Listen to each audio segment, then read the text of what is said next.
Good morning. This is Andy Berry from Washington State University in Puyallup. I'm going to be talking about fertilizing with biosolids today and land application. I'm going to provide an overview and the basics of using biosolids as a nutrient source for crop production. Biosolids are a product of municipal wastewater treatment. Raw sewage solids must be processed to meet U.S. Environmental Protection Agency standards for land application before they can be called biosolids. This includes low levels of pathogens and low levels of trace elements. Here's an example of what you will find as usual range of nutrients in biosolids. You have a fair amount of organic matter, and you have a fair amount of nitrogen and phosphorus with lesser amounts of sulfur, calcium, magnesium, and potassium. There are two types of pathogen removal when you're dealing with biosolids, Class B and Class A. Class B is partial removal, and this is suitable for farm and forest applications, and it's usually either anaerobically or aerobically digested or lime stabilized. Class A is nearly complete removal, and it's suitable for all uses, including home and urban uses, and this material is either usually composted or dried. Here's some examples of the different types of biosolids there are out there and what it can be used for. We have cake, which is hot stuff, which is used for the agricultural setting. It's not usually available to the public because it's a Class B material and has other regulations that go along with it. But compost, heat-dried products, and blends are all products that can be used in and around the house. They're Class A product.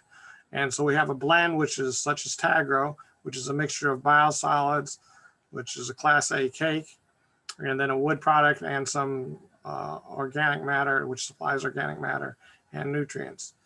Then you have SoundGrow, which is a heat-dried material, and it's used like a granular fertilizer because it's granular material. Compost is where you can take biosolids and yard debris or some sort of wood waste, use it as a bulking agent, and compost it like you would use any other compost. Trace element levels. Levels have been declining over the last 20 years, and this is due largely to industrial pretreatment and pH adjustment of the incoming fluids. Biosolids matrix reduces the metal availability found in biosolids, and that the uptake and leaching can be much less with biosolids when it's applied to in and around soils. Biosolids are used to tie up metals on contaminated sites. Here's an example of a contaminated site in Leadville, Colorado. They're spreading biosolids. They showed a tie-up of metals at that site. Here's an example of the different trace elements that are found in biosolids. There are two different regulations. We have Table 1 values, which are higher, and Table 3 values, which are exceptional quality. Basically, you need to have biosolids that are less than these values, and here in Table 1 values are higher than Table 3. Arsenic would be 75 milligrams per kilogram, cadmium 85 kilograms per kilogram, where Table 3, which is an exceptional quality, has lower levels, such as 41 for arsenic, 39 for cadmium. And here's just an example of the average for 2010 for the US EPA National Survey, and these are all much, much lower than what you'd find in either Table 3 or Table 1. So it's really generally not a problem for biosolids contain trace elements. A number of them are plant essential for plants to grow anyhow. And then we have Renton. Here's an example of what we found in Renton. I want to include an example of a local material. And these are also very, very low and definitely are much lower than either Table 1 or Table 3 values. Biosolids can be applied at various dry tons per acre, and it's applied at an agronomic rate.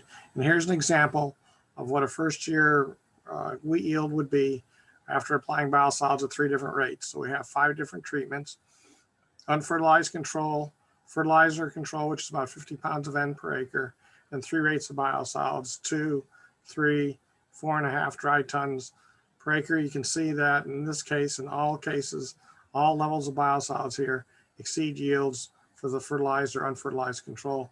Agronomic rate on this site is about 2.5 dry tons per acre, so yield is very good. Here's an example of all the harvests we've had from a plot we refer to as GP17, and it shows the different treatments that I've discussed in the previous slide: 2, 3, 4.5 dry tons of biosolids, no fertilizer and fertilizer. In all cases, biosolids is either equal to or exceeds yield for every year that a crop is grown. Generally for wheat yields, you apply biosolids, you grow wheat, you fallow for a year, you grow another year of wheat, and then you fallow for another year, and then you come back with another application of biosolids. So that would be every 4th year you get an application of biosolids. Here's a nitrogen cycle, and it's very important for biosolids because generally most of the nutrients in biosolids come in 2 different forms for nitrogen: either organic nitrogen, which would need to be mineralized to either ammonium or nitrate, or in an ammonium form. Both ammonium and nitrate are available for plants or microbes to use for crop growth. And so when you put organic N on, it mineralizes to ammonium, then to nitrate, which is plant available. And then it can either be taken up by the plants or microbes, lost to leaching, or off as gases N2O or N2. Organic materials don't stop after the first year of applying them. You get a number of years of available nitrogen from them. So in the first year here, this is like the first year. So this would be the plant available portion. This would be the residual portion. So you get this amount the first year, and this would be residual left in the soil in the organic form for the number of years to come.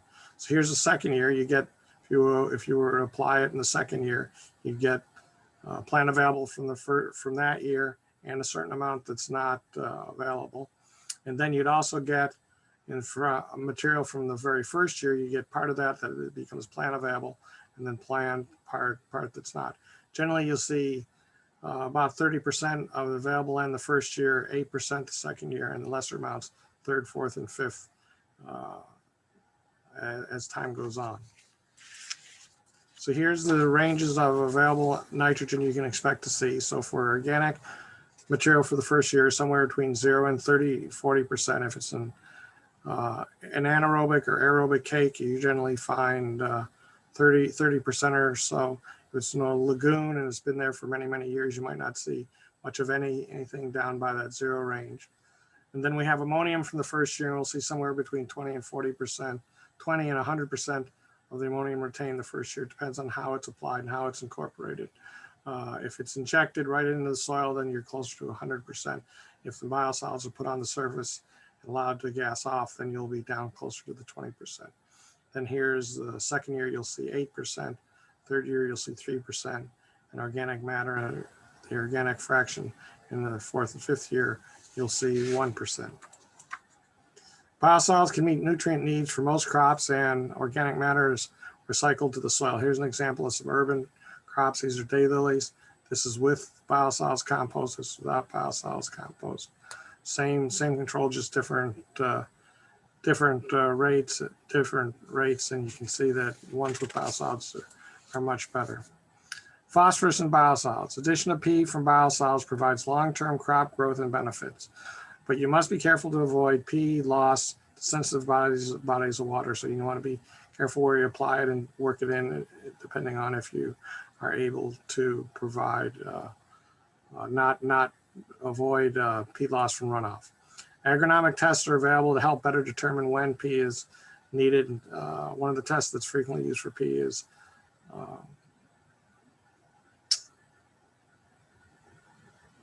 needed when use phosphorus index is used to help determine when and how much to apply, and if it's safe to have it so we avoid P loss from runoff. Similar tests are used to determine water movement by nearby bodies of water. Potassium. Biosolids contains relatively small amounts of potassium, and you need to apply potassium from commercial fertilizer if your soil test is showing that you need some. There's a couple of different biosolids extension bolts we have out there. This is for determining the calculation rates for biosolids application in agriculture. This covers the biosolid side of life and how much the concentrate. What you need to have is the nitrogen concentration in biosolids, the organic end and the ammonium end.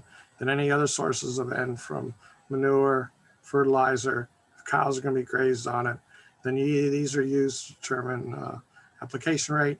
You also need to know factors available for N, such as soil irrigation, how much is left in the soil, how much might you get nitrogen you might get from irrigation, and have you had any previous applications of biosolids. Fertilizer recommendations can be from a certified agronomist, or I usually like to use extension bulletins or use a soil scientist. Here's two of the extension bulletins I use for determining application rates for various crops. This is one for pastures in Western Washington, Western Oregon. Gives you application rates for those settings.